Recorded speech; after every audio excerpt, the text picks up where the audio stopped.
There are some stories that are just so dark, they're hard to even wrap your head around. They remind us that real evil can be hiding in the most ordinary-looking places. Today, we have to go inside one of those places, a place that came to be known as the House of Horrors. On a totally normal street, inside a totally normal-looking house, a couple named Fred and Rose West were turning their home into a private graveyard. It was a house of absolute, unimaginable horror.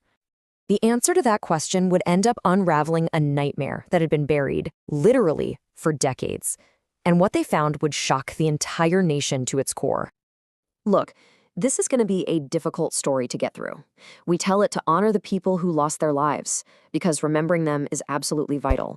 If you believe that too, please subscribe. Your support really does help us make sure these important stories are never, ever forgotten. Now, let's uncover the truth. So our story really begins not with the crimes themselves, but with their discovery. Let's focus on the house first, and that terrifying moment the ground finally gave up its secrets. So it's February 1994, and police show up with an excavator in the West's backyard. They start digging right under the patio, and it doesn't take long before they find human remains. It was Heather West, Fred and Rose's own daughter. But that horrific discovery, that was just the beginning. As they kept searching, in the garden, in the cellar, it became sickeningly clear this wasn't just one grave, it was a cemetery. And this quote just reveals the unbelievable reality inside that house. Their crimes weren't just a secret they kept from the family, it was a threat they used against their own children. This was apparently a twisted family joke. Can you even imagine living under that constant, terrifying threat? For the kids who actually managed to survive living there, life was a daily hell. One of the sons, Stephen, he later said that school actually felt safer than being at home. Think about that. School was their only escape from the abuse being inflicted on them by their own parents. The walls of 25 Cromwell Street held a world of cruelty that's just beyond belief. So how does a monstrous partnership like this even begin? To really understand the evil that was allowed to grow on Cromwell Street, we have to go all the way back to the beginning of Fred and Rose's relationship. Fred West met Rosemary Letts when she was just a teenager. He was 27, she was only 15. And by then, he was already a killer. They got married in 1972, and from that moment on, they became one of history's most infamous killer couples. A truly twisted partnership in every sense of the word. Fred's own words just lay bare how disturbing this relationship was from the start. He actually boasted about his control over her. He said, quote, "I trained Rose to what I wanted." It was predatory right from the very beginning. But then you hear Rose's own words from around that time. She said, "I am almost completely brainwashed." When you put those two quotes side by side, you see this really complex picture. Was she just his victim, completely manipulated?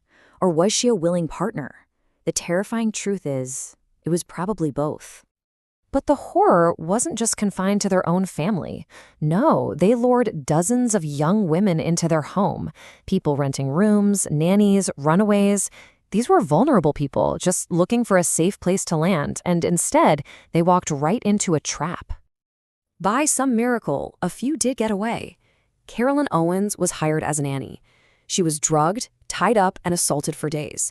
But she found a moment, a chance, and she broke free and ran straight to the police. Her bravery is just incredible. It should have stopped them right then and there. But tragically, her story, it wasn't fully believed at the time. For those who couldn't escape, the outcome was always fatal. Take Shirley Robinson, a lodger who was pregnant with Fred's child. She threatened to expose them, so Fred and Rose murdered her. Anyone who became a threat was eliminated. And then this one is just heartbreaking. Allison Chambers. She was a young runaway, and she wrote a letter home to her family telling them not to worry about her. In the letter, she wrote she was safe with the Wests. She vanished forever soon after. The irony of those words is just gut-wrenching. Eventually, of course, the whole thing came crashing down. The investigation led to their arrests, and the police interviews began. And this is where the true, unfiltered evil of Fred West was laid bare, in his own words. Just listen to how Fred described one of the murders. "I just smacked her, then tied a flex around her neck. There's no emotion, no remorse. It's a flat, casual, totally chilling statement of fact. It's the voice of someone completely empty of humanity. And then he said this. During his confession, Fred just calmly tells detectives, "I haven't told you the whole truth." That one sentence, it just hints at an even deeper, darker pit of horror. It means the awful things we know about might not even be the full story, and that is a truly terrifying thought. The arrests and the confessions, that wasn't the end of this story. Not even close. For the survivors and for the families of the victims, the nightmare was really just beginning. Let's talk about the aftermath. So, in 1994, they're both arrested. But on New Year's Day, 1995, Fred West cheated everyone of justice. He hung himself in his prison cell before he could stand trial. Rose had to face trial alone. She was convicted of 10 murders and sentenced to life in prison. She's still there today, and she has never, ever admitted her guilt. But the real life sentence, of course, was given to the victims' families. The sister of one victim, Belinda Mott, shared this. It's just such a powerful and heartbreaking reminder of the permanent scar that this kind of loss leaves behind. And I think that's the thing that sticks with you the most. The Wests weren't some monsters hiding in the shadows. They were neighbors, they were parents, they were hiding in plain sight.